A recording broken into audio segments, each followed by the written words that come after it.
So hi everyone, this is Alok Patnia, Managing Partner at Taxmantra Global and also Managing Partner at ProfitBoard Ventures. ProfitBoard Venture is the investment banking and private investment arm of Taxmantra Global. We are headquartered in Singapore. We are a highly curated growth stage investment banking firm. We are in the process of creating our own fund and investing into startups, mostly in Indian startups and Southeast Asian startups and fundraising from global investors. And we do regular investor talk wherein we invite global investors to understand their investment thesis and what they do and how they choose investment and invest startups and how do they invest. And it's also a sneak peek into the global investors mindspace in terms of what's happening globally, more so in the pandemic time when and which sectors are they looking to. This investment talk is in association with DBS Bank, and today we have got Rodrigo joining us from Blue Future Partners. It's a fund of funds with decades of experience in venture capital investing. They back emerging managers, focus on early stage technology investments, and they have people-centric and relationship-driven approach with global investments mandate and strong tie-ups with emerging managers. Their focus area is pretty much global, but their focus is US, Europe, Israel, China, and Southeast Asia. Today, Rodrigo has joined us from Blue Future Partners, and I think Rodrigo joined the firm in 2019. He's based in Munich office, and he focuses on implementing Blue Future Partners' direct investment strategy into venture capital. He's an entrepreneur at heart, and I've been very active in the startup ecosystem globally. So with that, Rodrigo, thanks again for joining us today, and we are live on Facebook also, and it will be a very good interaction with, I hope. And to start with, I want you to give us a brief overview with regard to your fund and what your fund does in terms of the investment and the process. Hey, look, first of all, thank you so much for the invite. It's a pleasure. So as you mentioned, so the name of the fund is Blue Future Partners, and we are essentially a fund of funds. So that means we are, most of our investments is in an LP capacity into early stage managers. So as you mentioned, we have a truly global mandate. So we invest in the regions you just mentioned. We are also actively looking for new emerging regions, one of them being India. We did a very big kind of market and landscape overview of the Indian market sometime this year, and maybe next year we will start deploying some capital there as well. Just to have an idea, so I would say around 40 to 45% of our fund investments are in the US, and then the remaining distributed around the other regions. So I'd say 20% around Southeast Asia and mainland China. Around 20 in Europe, and around 10 in Israel. So these are all approximate numbers, and always changing depending on the new investments. In terms of the broader thesis, in terms of, we are sector agnostic. So some of our funds are vertically integrated. Some others are completely agnostic. So we truly believe venture is a people's game.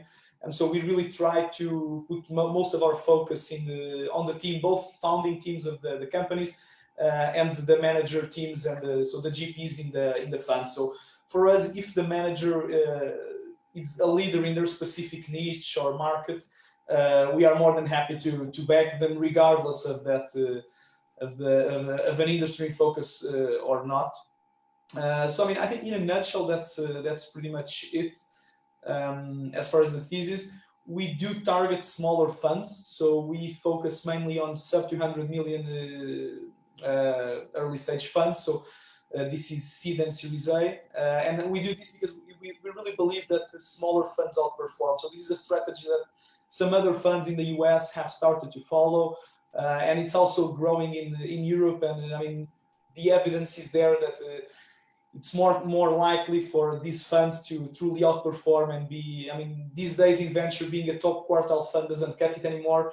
When you have the S&P giving 15-20% returns every year, being a top quartile VC is not enough. So we really need the top decile and above that even. So we really put a big effort into really identifying those emerging managers. To give you kind of a brief overview of our definition of an emerging manager, I mean, this doesn't necessarily mean a first-time fund. So we do have a lot of first-time funds, and we participate on the first close of the first vintage without any problem. Again, as I mentioned, it really will depend on our relationship with the team at the moment.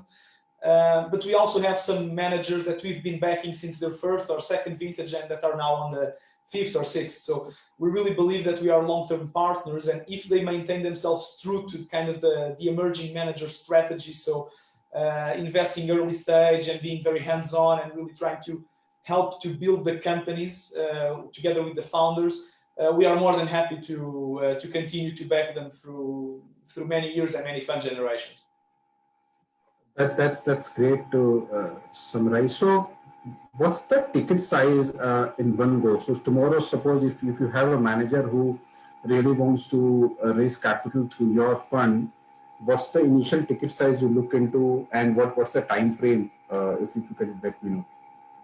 So I mean, in terms of the ticket sizes, they depend. So I'd say the typical ticket size is around 1 million. Next year, probably towards 2+ million. So that's kind of what we target. We might make some exemptions, higher or lower, depending on the specific investment. But I'd say that's kind of the most common ticket size. In terms of the process, I mean, our due diligence, we try to be very swift. So I mean, the process is fairly simple. I mean, in terms of approaching us, I mean, we have a very broad global network, so it shouldn't be very hard to find someone within your own network that knows us and that can make a warm intro. That's always the preferred way. I mean, in venture in general, I think. But we also have a lot of investments that were just a cold email on our inbox or via placement agents, just drop-in boxes in our website. So we basically review everything that comes our way, and we're constantly reviewing. I think not 100% sure about the numbers, but I think based on last year, I think we actually saw around 30 to 35% of all venture funds that were raised globally. So that's and out of those we made, I think, around 10 to 15 investments, maybe closer to 10 last year or something. So again, this is a very, very big market, and I mean, 30% to cover 30% or between 30 and 40% of every fundraising. That's really a truly outstanding footprint, and really shows that we have that global reach. But having said that, so we're very diligent. We try to keep the due diligence process as swift as possible. Again, we like to participate on the first close, so we do a very thorough due diligence, but we try to move as quickly as possible, also in the manager's interest. Yeah. So in terms of the penetration into Southeast Asia, I understand you have deployed some fund in Singapore earlier. But what's stopping you to find good managers in India and invest, considering India has got more than close to 30 unicorns now, and the estimates suggest that by 2025 it will have 100 unicorns. So are you aggressively planning to bring on some of the managers in India and directly? So to give you a bit of background, so in terms of the Southeast Asia, so one of our partners, he actually lived in, I mean, he's back in Germany now, but he actually lived in Hong Kong for over 10 years, working in investment banking and later on in venture. So that was kind of so we had the exposure there, and so that was how the whole basically Asia angle was built and integrated into the portfolio. And we started early on, so we started with just one fund or two funds. So we started deploying slowly and building our relationships there. So again, first in Southeast Asia, that's where we were based. Then in China. So this year we focused a lot on China, and we did a lot of the same we did for India. So proper market overview of China, and started deploying some larger tickets in mainland China, and continue to do it in Southeast Asia. So I would say India is kind of the natural next step. So these are very big markets and very different from our historical markets, so Europe and the US. So we feel that we should first do kind of a broad overview before starting, and this year was kind of that year for us in terms of India. Again, as you mentioned, I mean, I think India is like the 5th startup ecosystem in the world, and it's rapidly growing. I mean, as you mentioned, I think 5 years ago you had around 5 to 6 unicorns. Now I think it's about 30, and as you mentioned, in 2025, it's expected to be over 100. So I mean, it would not make us any good to neglect that massive growth in India. And again, I mean, it's the amount of talent in India. It's just massive. I mean, again, it's over 1 billion population. I mean, it's one of the youngest population per capita in the world. I think. So I mean, out of them, I think you produce around 1 million engineers per year. So that's I think it's 4 times the US. So there is a lot of stuff happening in India. There's still a lot of work to go. But there are a lot of hubs being created, and we see a lot of potential there. So we will for sure next year more aggressively target, so try to execute on the strategy and to start to build the relationships with the managers and the people we identified during the work we've done this year. I'm not sure if we will do one or not our first investment next year in India. That's still to be determined.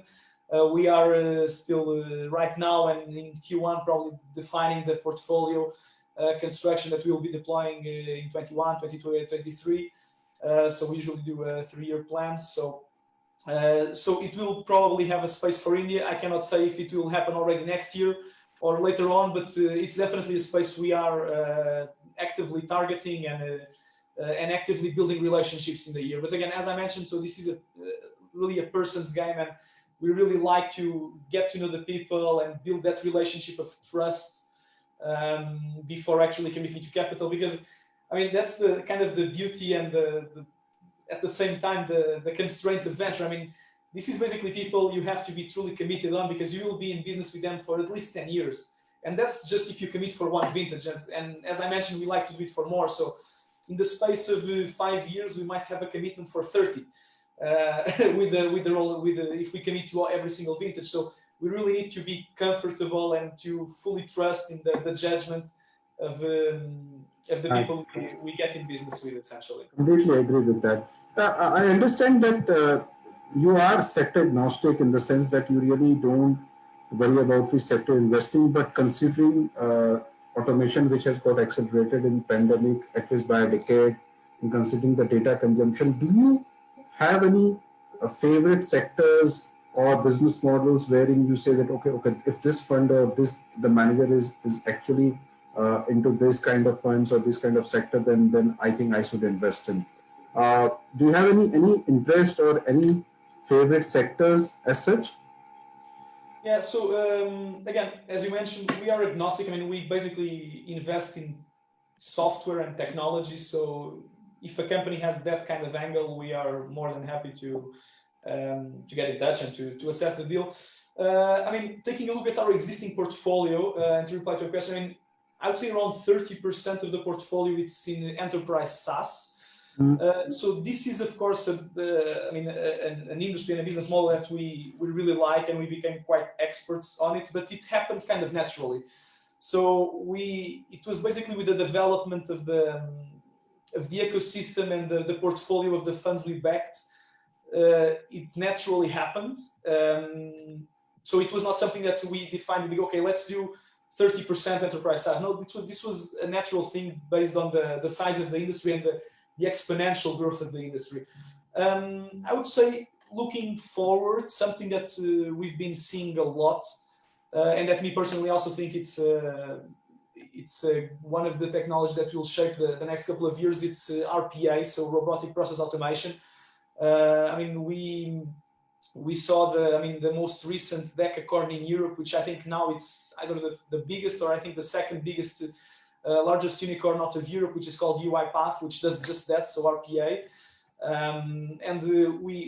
We have some funds that have a large portion of their portfolio in that sector, and we also have some more deep tech and Industry 4.0 funds, namely in Israel. For instance, in Israel, it's kind of the hub for cybersecurity and a lot of deep tech and a lot of very interesting things happening there. So some of our funds there are definitely investing heavily in automation and again, all of these things that happened that were accelerated by the pandemic, but that were already there. So yeah, I think it's just the natural way of the ecosystem to evolve and the whole technological industry.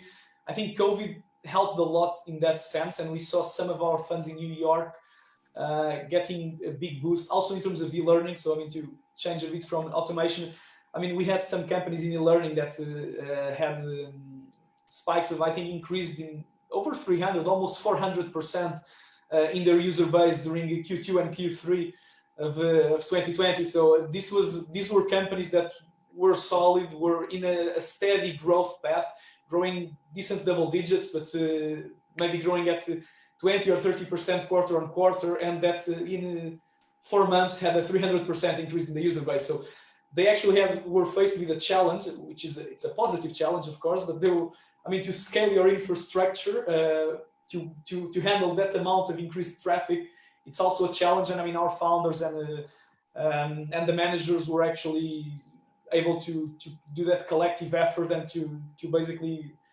accompany the growth that COVID eventually brought. Completely agree. I mean, for many of the founders, it was very difficult to manage the scale which they got during the COVID, and it was very difficult for many of the companies to even manage the kind of growth they were experiencing. So tell me something in terms of, do you also invest directly into startups? Are there any good examples of doing, or you invest only through the funds wherein you invest? Yeah, so we basically invest out of our fund portfolio. So the way I like to think about it is we essentially outsource the scouting process to the early stage managers. So again, so most of our funds invest in the pre-seed, seed, series A. I mean, some of them just in like pure ideation phase, so just a few slides on a PowerPoint and nothing more. And some of them also have a kind of an incubation angle there. So we like to think that we kind of outsource that part of those stages to the managers, which of course we spend a lot of time getting in business with, and we truly believe in them 100%, and are extremely competent people. And then we like to get in at a bit later stage, so I would say Series B onwards, so when the deal is already a bit de-risked. And so again, the reason for this is basically we can boost our returns for our investors, of course, while manage the risk due to the later stage of the company. And this logic has another advantage, which is we at the moment, I think, have a portfolio of around between 600 and 650 companies indirectly, so via our funds. So this is essentially a pre-selected database of 600 plus companies, high potential growth companies, on which we have proprietary information, and that we can actually assess and track during many years, since the first investment through, let's say, 1, 2, 3 years, or even longer. So we basically see them evolve, and what we came to realize is that we can very early on identify which are going to be the outlier companies in each fund. So I mean, venture is of course power law distributed returns. I mean, that's kind of the standard idea for the industry. Then the conclusions and the takeaways from the power law, that depends from person to person. Me personally, I believe that it is still possible to pick winners, and that's something that we've seen, again, based on our investment experience. And what we've seen is that the company that will be a unicorn at a Series D, it's basically the company that at Series A or Series B we said, this company is really interesting. I mean, they are onto something. I have no problem seeing this company be a 1 or 2 or even more billion worth company.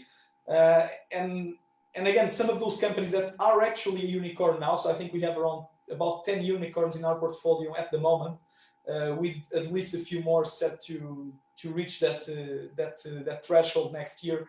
And again, some of those companies that are now at that stage now are the same companies that we were talking internally and that we were targeting already and monitoring while they were still at the Series A. So this it really is possible to very early on identify these outliers that will in the end ultimately drive the performance for the funds. I mean, to give you an example, one of the most successful funds we have in New York, I mean, they have at the moment 3 unicorns, and I have no problem at all seeing them reach another 3 out of their existing portfolio. And again, and all of those companies return at least 1 times the fund. One of them returns, I think, 4 times the entire fund. And again, and these were companies that while they were at Series A and Series B, we could already see this happening. Maybe not a 4x return on a fund level, but we could already see that that was going to be an outlier company. If it's going to return 1, 2, 3, 4, 5x the fund, that's yet to be seen, and that will all depend. But we can very early on identify that this is for sure a company we should be investing directly on. So, and that's kind of the advantage and the privileged position, let's put it that way, where we're in, which is we have this database of 600 incredibly talented founders and companies, and that again we can of course always talk to our managers, and I mean we talk with them very on an ongoing basis, several times a quarter, to get also their personal input, because they are in talks with the companies on an almost daily basis. So they also, if we can already know that, they know it even better than us. So it's crucial to always be in a permanent contact with them, to actually be able to track these outliers, which is what we do. Very, very well said and put across. And you have already spoken about the exit, and an exit is so important, and timing is so important, not only for founders but also for investors. I mean, getting into the cap table at the right time is so critical for an investor also, and at the right valuation, and that's where you determine the exit. So I was going through some of the details of your fund and was very interested to know the initiative around ESG. So what is ESG, if you can explain, and what is it all about, and what you all are doing in this? Mm-hmm. Yeah, so I mean, this is an initiative that we've been planning for quite some time.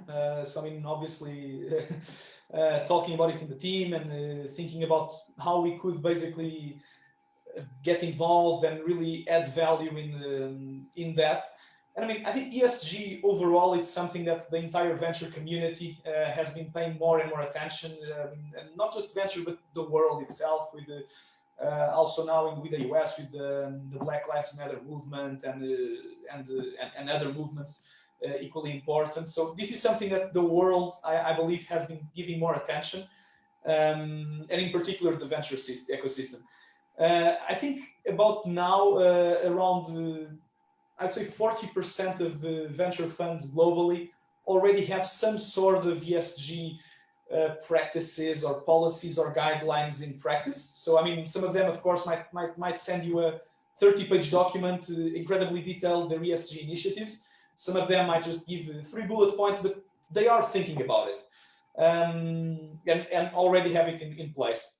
And the other 60%, they are thinking about it and they want to eventually put it in place, but they still don't know exactly how or exactly how to do it. And what we realized from looking at this particular thing is that there is not a standardized framework, or there's kind of not a single source of truth on ESG and not what's happening in ESG. So the ultimate goal for the ESG initiative is to be a community-driven goal, to be a community-driven platform, so where everyone can contribute. That's why we actually created as an hashtag ESG in VC. So for people from all over the world and from the LP and GP perspective to be able to contribute to it.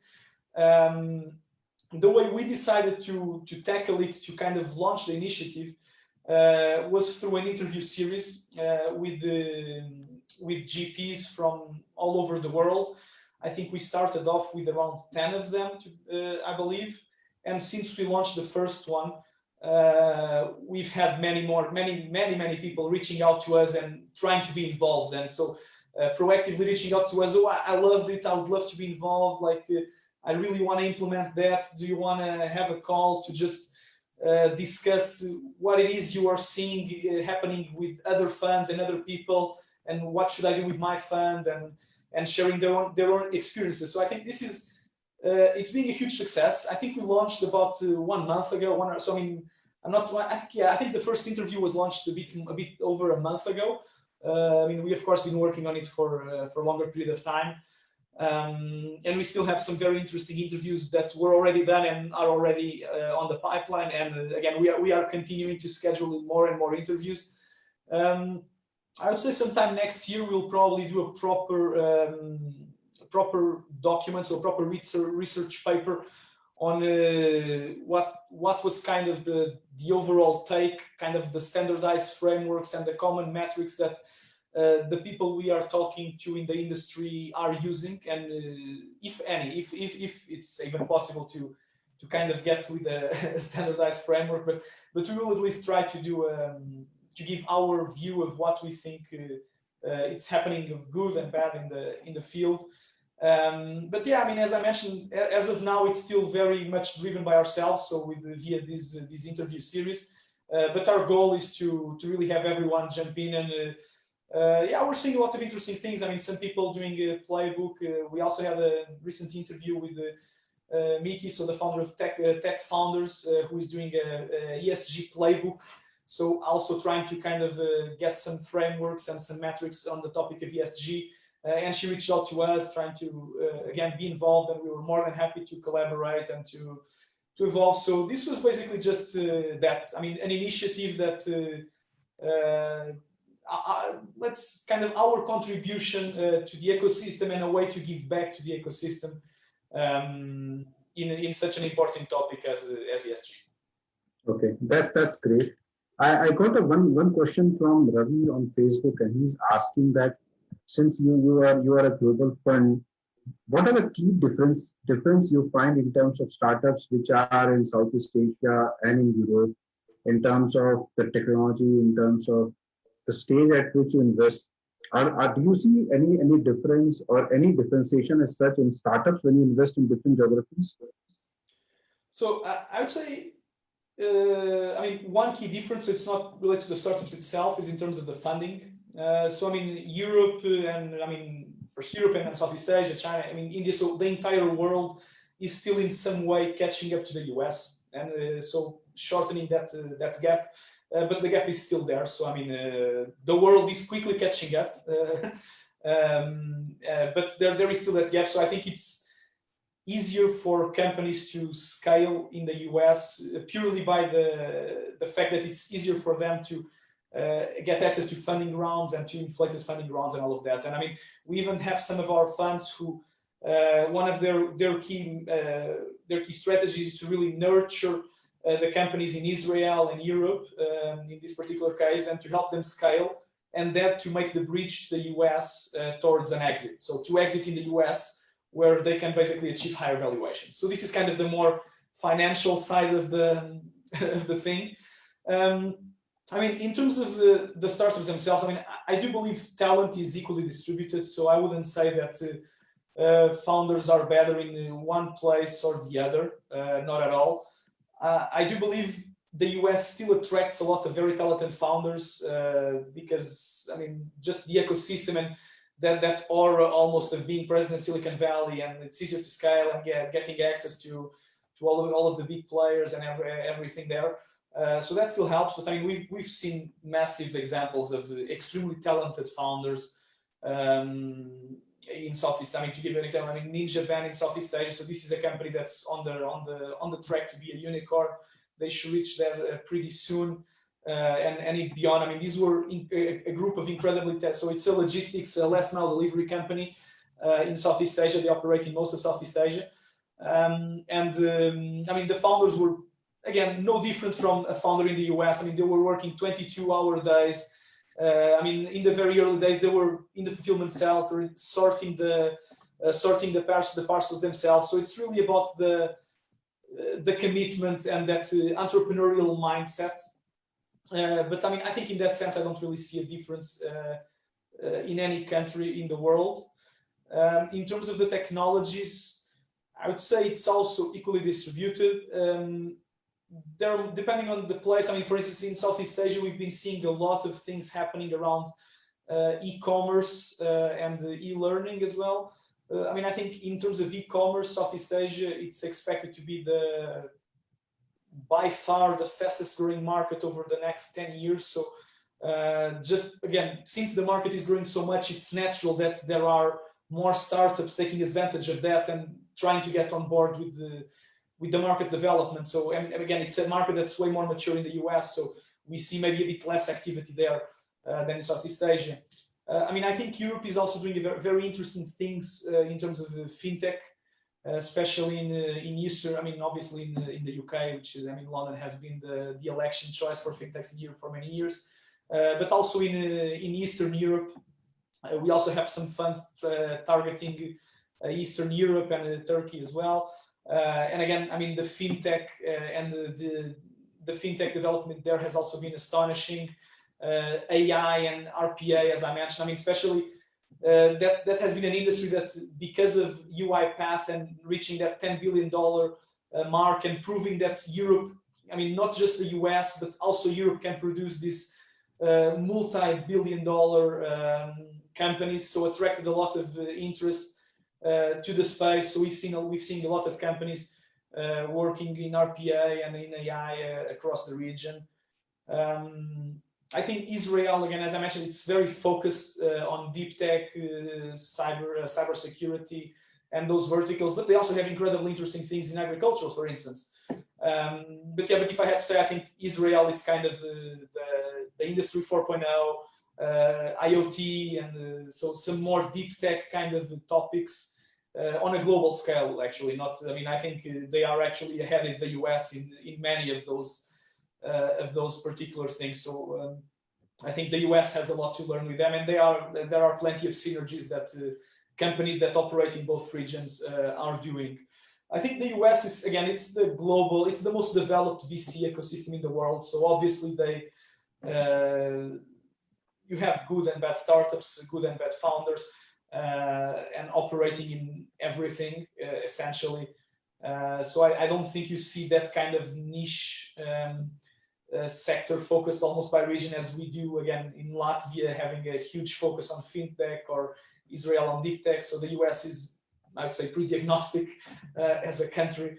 But yeah, I mean, I think the rest of the world is definitely having incredibly interesting things in very specific sectors. And I mean, there are brilliant teams of founders all over the world. So I mean, the US has nothing on the rest of the world in terms of talent.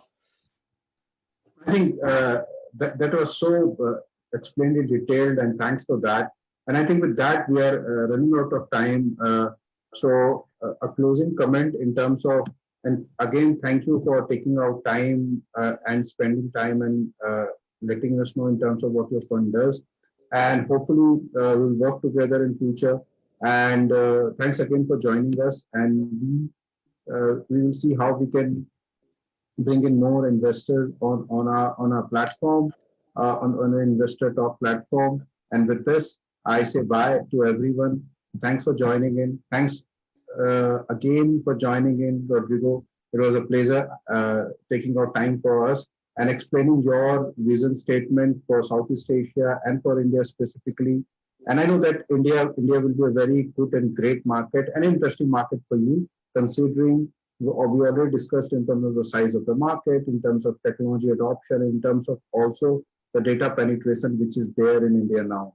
So in India, I think MSMEs and SMEs, they are adopting technology, and we will see a lot of enterprise startups, B2B enterprise startups, SaaS-based startups coming up, product startups coming up. And I think this is a very interesting, next 5 to 10 years will be very interesting for India as a country.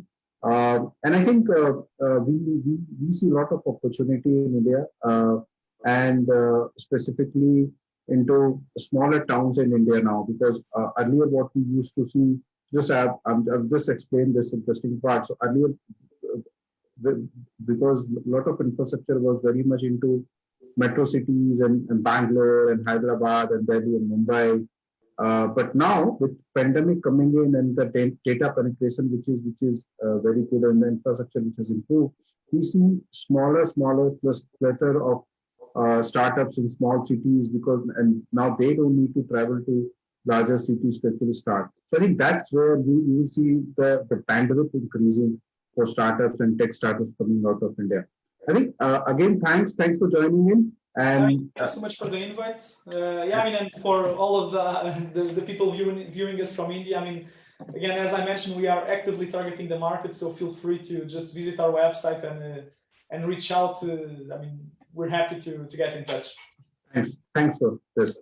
We will come back soon with another talk. Till then, thanks everyone. Take care and be safe.